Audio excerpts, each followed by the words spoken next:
Hello friend, welcome back to Alessa's Corner, where creativity has no limits and every project tells a story.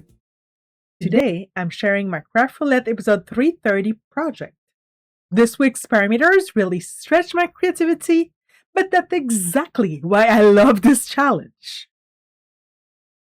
Here's for this week's parameter. Project, tag with a pocket.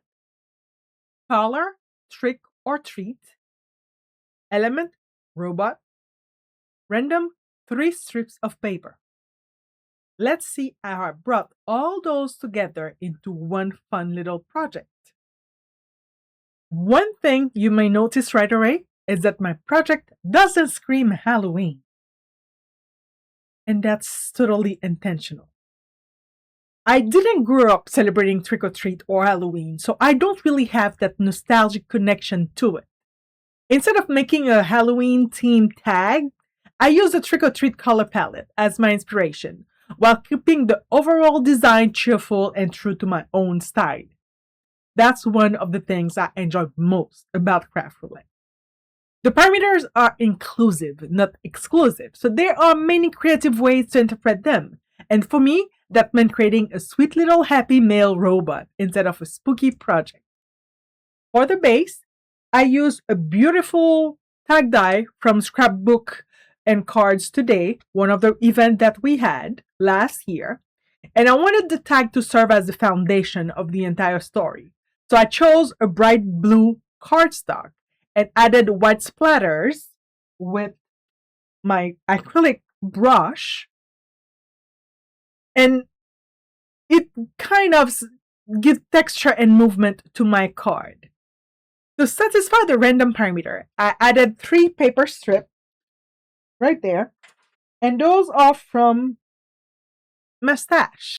I love using leftover pieces of pattern paper or any paper because they add color, texture, and interest without wasting supplies. I never throw them away until they are really used. And on them, I kind of embossed them to give a little movement and texture to those strips of paper. Next came the pocket. And for that, I used a Gina K Perfect Pocket die,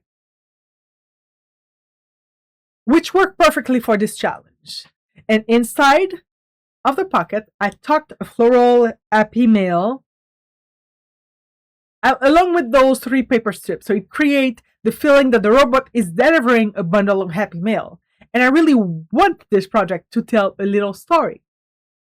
Now, for my favorite part, the dreaded robot. This adorable little robot, believe it or not, is a sticker from the Dollar Tree. That's what left from the page that I had. Sometimes we don't need the newest or most expensive supplies to make something fun.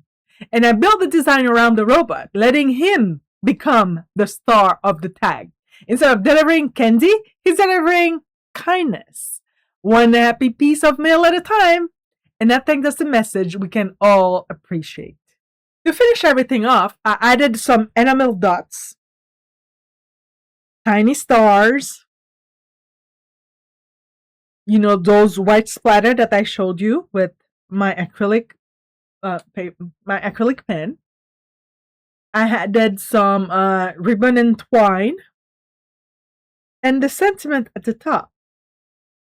Sending cheer wrapped in paper and ink. Those little finishing touches help bring the project to life and make everything feel cohesive. I'm happy how this tag turned out. Even though Halloween isn't something I personally celebrate, I still embrace the challenge by focusing on the colors rather than the holiday itself. That's one of the reasons I keep coming back to Craft Roulette every week. It encourages us to think differently, use what we already have, and find creative solutions we might never have considered otherwise. I'd love to know, how would you have interpreted this week's parameter? Would you have gone all in on Halloween, or would you have taken a different approach as I did? Let me know in the comments. I always enjoy reading your ideas. If you enjoyed today's project, I'd really appreciate if you give this video a thumbs up and subscribe if you haven't already done so. It lets me continue sharing new crafty inspiration with you. Thank you so much for spending a little creative time with me today. Until next time, keep crafting, keep experimenting, and remember that every handmade project is made with love. From Alessa's Corner to you. Happy crafting, everybody!